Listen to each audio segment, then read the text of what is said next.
All right, and we're live. Hello, friends. I'm here with my client Kevin, who just finished phase one in the program. Kevin lost over 30 pounds, actually 35 pounds as per today, and had to have his wedding ring resized. So you had amazing results, Kevin. Thank you so much for joining me this morning. I'm very excited for this talk and to be able to share the story with the viewers and whoever's watching this live and on the replay. For sure. Thank you for having me. Before we dive into all this stuff, your progress and your successes and your results, let's just give everyone a little bit background on who's Kevin. Do you want to introduce yourself real quick? Yes, my name's Kevin. I've been an executive chef at a yacht club here in Georgia for, I guess it's about 10 months now. Before that, I've worked at other high-end clubs, just staying really busy cooking. I've been cooking for about 10 years now. So.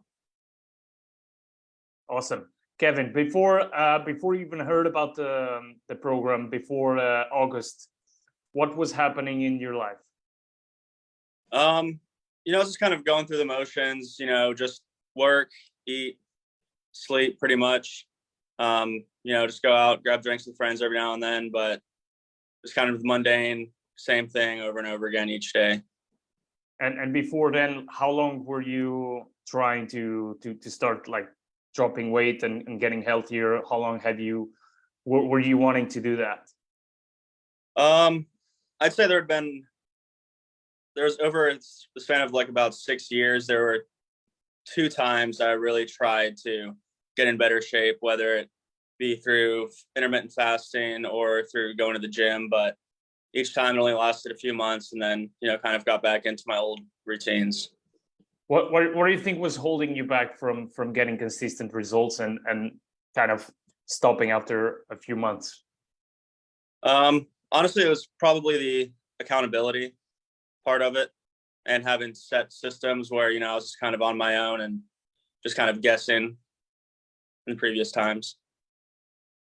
What was the moment where you got into the conclusion that you needed some help with this? I'd say, like my apartment that I live in has a lot of stairs. So the fact that I would get home and be out of breath, coming up the stairs or, tying my shoes was getting more difficult. And not really having a positive self-image of my body, kind of drove me to make a change. Mm-hmm. And on your first couple of months, when you started like your experience in the program, you had already tried a few things. How was your experience like when you started off? Overall, it was really good. Before I started, I was thinking it was going to be 0 to 100, and just dive straight in. But I know with the systems you have in place, it works out where you slowly build on everything, so you're not overwhelmed, and makes it, very, very easy to pick up new habits that will be healthier for you overall. Yeah, I think most people have that fear. Like they think, oh, I'm going to start like this program and it's going to be everything at once. It's going to throw me off a cliff and I'll have to be extremely uncomfortable. And it's actually, it's a smooth ride. Usually the most difficult thing is to really get started. And after that, you have like a sequence of things and you go through the motions. So let's talk about like the wedding ring situation and the chef's white. What's the difference between now and when you first got started? What were your results? Yeah, so I had, one chef jacket because I've got a few different style chef jackets. And one of them, just the way it's cut, was always tight around my belly, where kind of the jacket would, it wouldn't line up straight. It would have a piece kind of like this. Just from being really tight around the love handles. And then once I started to notice that kind of straightening out, I knew that I was losing weight, in that area. So that was very exciting. And then with the wedding ring, just, over time, it eventually started getting a little more loose, and then got to a point where it was just falling off all the time. I couldn't wear it at work at all. Had to buy, a silicone ring that was smaller. Because there was one time it, just fell off in the sink when I was washing my hand. I'm like, okay, I can't do this. Don't want to lose this ring. So I had to have it resized from a 13 to an 11 and a half. And now it fits like a charm. What was your wife's reaction to that? Oh, she loves it. Well, she was very upset when I was wearing my ring when it was too loose. But the fact that I had to get it resized, she was very happy about. Nice, man. I know that you had a lot of feedback from people around you, people that you hadn't seen for a while, or family members that noticed that you were losing the weight and looking better. Like, how did that feel like? Great, man. It puts you on top of the world, when you see somebody you haven't seen in a while and they're like, wow, you're looking great. What have you been doing? What have you been up to? And even coworkers who, see me every day, just out of the blue will be like, you know what? You actually have lost a lot of weight and I can see it now. Like, you're walking through the kitchen, I didn't recognize you for a second. So that's always very rewarding. It kind of shows that all the work you've put into it is worth it. And you're seeing other people are seeing the results, Definitely. And that gives you a lot of momentum, and that's the best type of feedback, when you don't say anything and people actually approach you and mention that they've seen the changes. Besides the weight and the physical change itself that you've experienced, what other, like, were there other progress that you've noticed in other areas of life as a consequence of you being healthier and feeling better? I'd say just with working long hours, I don't get as drained as I used to. And then just mentally, I feel more confident in myself, just feel better, happier overall. So those are mostly the top ones right there. Awesome. And that situation that you have, like that issue that you had going up and down the stairs and tying your shoes, that all went away. Oh yeah. Not a problem at all anymore. So problem solved. Yeah. Awesome, man. What would you say was your number one challenge that you had to overcome throughout this period?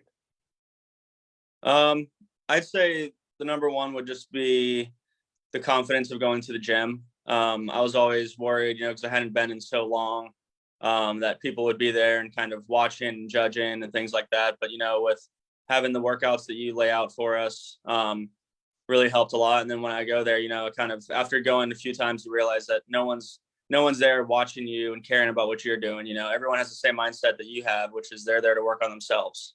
So it was one of those things where it was just hard at first, but then once you get into it, becomes second nature. What was there, like a specific moment where you realized, well, actually, I don't feel uncomfortable here. It's like a normal environment. Nobody cares. Because a lot of people have that issue, like, especially if they're not used to hitting the gym very often, or they're just starting out. Yeah, I think it was probably after, my third or fourth time at the gym. Then you kind of, and then you fairly quick.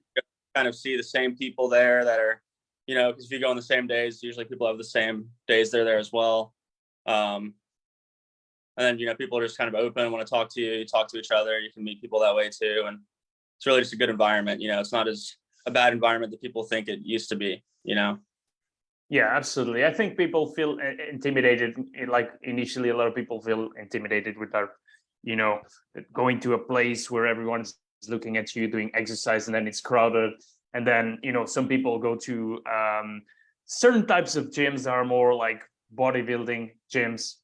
And like, if you're not used to that environment, I understand. Like, even myself, when I started, I had the same issue. In terms of like the nutrition protocol, going over that, how did you manage to navigate particularly being around food all day, adhering to the fasting protocols, doing that in your kitchens, like communicating with your staff in regards to what you were doing, and like the delegation of the tasting in particular? Like, how did you manage to navigate all of that? What was your at first I did not navigate it well. I remember, we spoke and there were a few weeks, where we weren't seeing the results we should be. And then realized it's probably because I was tasting things too much. I was at work, and then, once you taste one thing, you get hungry, then you're like, oh, maybe I should go taste something else. Maybe I should taste something else. Then you end up, eating a full meal throughout the whole span of when you should have been fasting.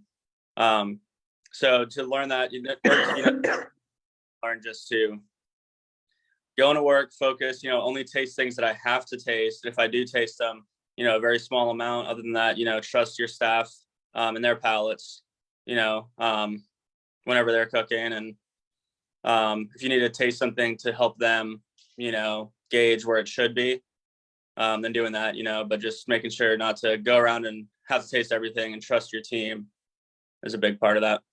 Mm-hmm.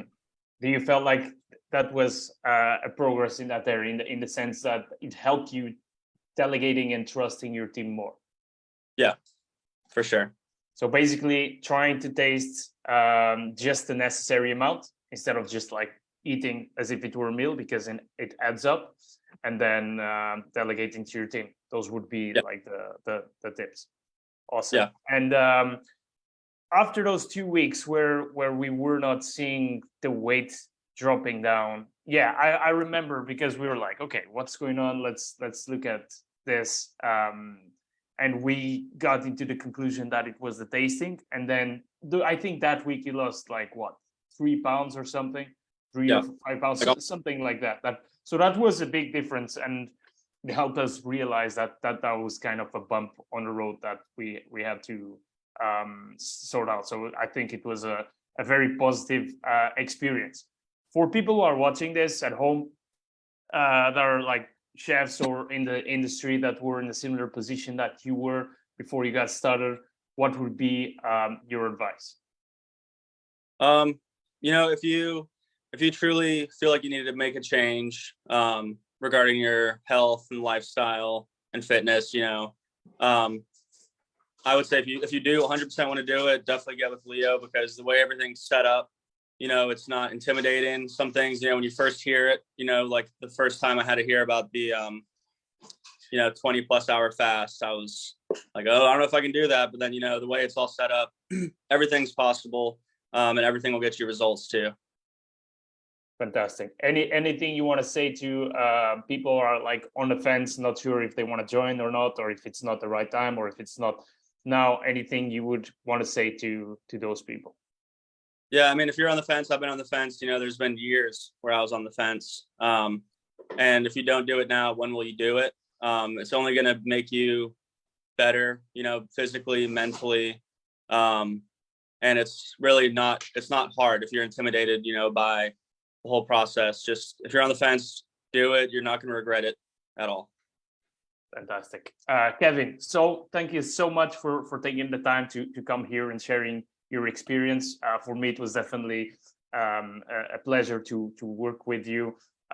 You were consistent. You had very good results, and it's nice to see, you know, now the progress that your journey and your progress. It's very inspiring, and that's nice to see that. So I appreciate you coming here to share your story.